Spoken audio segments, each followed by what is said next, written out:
So I want to know, are you eating these sad little bitty lunches and you still aren't losing any weight? If this is you, you definitely need to watch this. Alright, so welcome back everybody. If you don't know already, my name is Tay Sweat. I go by The Vegan Trainer. And I basically want to just go ahead and get the whole crazy part out of the way. Yes, The Vegan Trainer has braids now. What's going on? We all know this is an old style.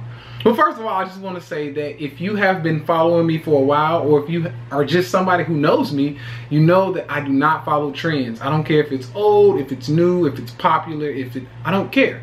The reason why I say that is because this is who makes me who I am. I went vegan before people were going vegan and it was cool, okay? I was ostracized. I was taught, you know, a lot of craziness went on before veganism got cool, and I was kind of praised, if you will. So I went through a lot with that. You know, once again, I'm an outlier. I'm one of those people who just jump out and do things that the rest of the crowd doesn't do. For instance, all of my friends were going to college.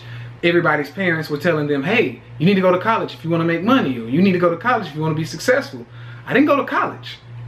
And of course, a lot of you are like, oh, you know, how is he teaching us anything? However, I did study years and years while I wasn't in college. I studied, I did a lot of things, and I you know, I really did some great things out of, you know, those years. And fast forward to this time, I am teaching several doctors that went to Harvard and Brown and Yale and Duke. Not only that, I've had the opportunity to teach at 3 different college institutions, MTSU being one of them. So, and I teach a lot of professors, believe it or not, health professors. I actually sit down and teach them some of the things that I know. And, you know, it works. Once again, I didn't go to college, but I make more than all of my friends that went to college. Not only that, the biggest thing that makes the vegan trainer the vegan trainer is when I was 15, I was in high school, I was overweight, and I was the only kid in school carrying around a gallon of water. That was unheard of. Not only weren't, you know, kids drinking water, but a gallon of water, walking around with it in high school. I was the only kid doing that. So what I'm getting at basically is I am different, and it never will matter. This is not cool right now, and it doesn't matter to me. Outside of that, let's go ahead and get started. So on today's video, we are talking about starving versus fasting.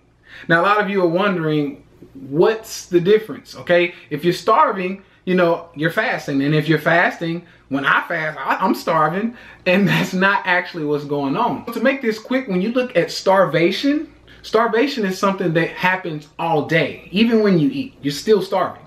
So the body goes into what we call starvation mode. A few ways to tell if this is you.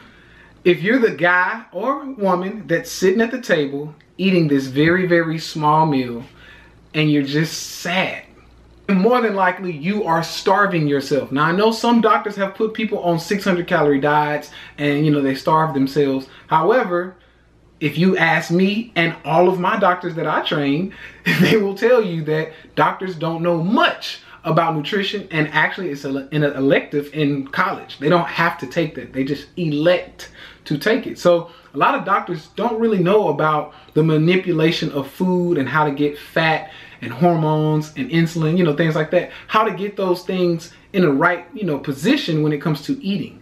So some doctors are just kind of shooting in the dark. People who fast, like me, we fast for a given amount of time and then we eat a bigger meal. Now, of course, this makes me extra happy because I get to eat a lot even though I have been fasting, which is not starving. To break it down and give you a very simple form of what I'm trying to say here, if a person sat down and ate 900 calories for the day, I'm just giving you any person, even women, 900 calories, 9 times out of 10, this woman is probably going to be in starvation mode, especially if he or she works out. If you're working out, 9 times out of 10, you're going to be in starvation mode, because just for the body to breathe and live and walk and just, you know, turn your head, you're burning about 1,000 calories a day just doing that. I can lay you in a hospital bed and a 150-pound woman is going to burn about 1,300 calories laying in a hospital bed. So this kind of lets you know what the body's doing. Now, granted, you have stored fat. This is why we fast. So that 900 calorie diet just puts somebody in, or anybody pretty much, in almost a starvation mode. Now, a person that is fasting will fast for a duration. Me personally, I do about 20 hours, no food.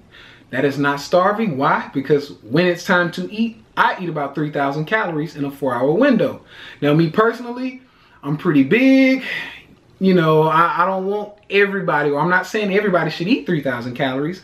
And it's not going to be easy for you to eat 3,000 calories in a 4-hour window, especially if you're not my size. However, this protects you and me from overeating. Why do I say that? Because the stomach is only going to take in what you need. If you allow your body or yourself to eat over a longer span or a longer period, then you give yourself a chance to kind of digest the food and eat more than you need. And this is why people start to gain weight, and it's because it's not really a calorie thing, it's an insulin thing. So I want to talk about that because a lot of people are worried about eating fruits. Because you know me, I'll eat about, as you saw, 12, 14 dates, 4 apples, a lot of lentils, and a San Pellegrino to top it off. And a lot of people are like, oh, that's too much sugar. Is it? What I want you to know is one thing that a lot of people don't really know about. I have to teach the doctors this. One thing that a lot of people don't know about is sugar isn't treated the same across the board. Fruit sugar being paired with fiber is not the same, not treated the same, not digested the same, not absorbed the same as sugar without fiber. So if you're drinking juice, look on the back. If it has no fiber in it, you're in trouble. If your sugar, candy, sweets, whatever, has no fiber, you're in trouble. Now, we go to the other side, fruit, which has fiber. The fruit with the fiber goes to the digestive system versus going straight to the blood. Now, when the fruit over here without fiber goes into the blood, you get a huge insulin response because it's trying to bring the blood sugar back down. When it has fiber, the fiber can kind of absorb some of the sugar, take it into the blood or into the digestive system, and then it can be utilized the correct way. Where we mess up in nature, where I always talk about, we mess up in nature is because we like to separate things. Okay, we like to pull things apart and then try to eat it. So you can't take sugar out of a fruit and think it's going to be treated the same way. It's not. You're taking it away from its natural form. This is why it's detrimental. So for those of you who are picking the low sugar candy over fruit, I mean, really? Think about that. So to wrap this up, if you're eating things that come from nature in their natural form, 9 times out of 10, you can pretty much eat what you want. You can eat a lot of foods. Where we fall prey to a lot of, diets, and the reason why you're not losing weight is because you're eating things that the body doesn't recognize. It's like, whoa, what is this? Versus something that is living.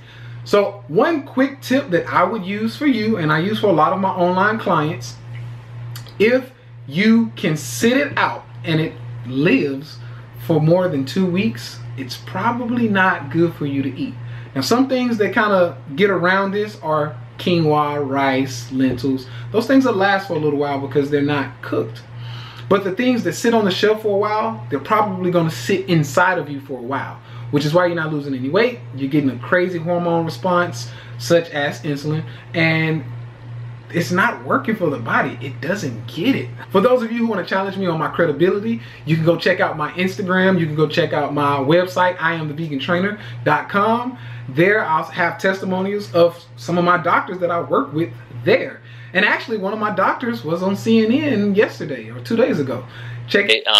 What I envision from what I heard from the press conference and the reports I've heard about the congressman's condition is that the bullet went and really injured, and the doctor said it, a lot of blood vessels and bones and possibly other internal organs such as bowel and bladder and other such internal organs that are in the pelvis. So to yes, me, Alex is a good friend and one of my doctors. I've been working with him for over a year or two, and we've done some great things together. He looks good out there too. So that is what I do. I hope this video has really helped you. I try not to make it too long. Outside of that, I just want you to know that I am coming back with more info. So feel free to comment so you can give me some ideas on what I can, talk about on the next topic or video. Also, in order to catch your next video, be sure to hit that like button and subscribe so that you will get notifications when I come back at you with more content. Outside of that, I want you to know that you too have the right to eat yourself to death or to life. Choice is yours. Outside of that, I want to say peace and blessings to all the family out there. I'm out.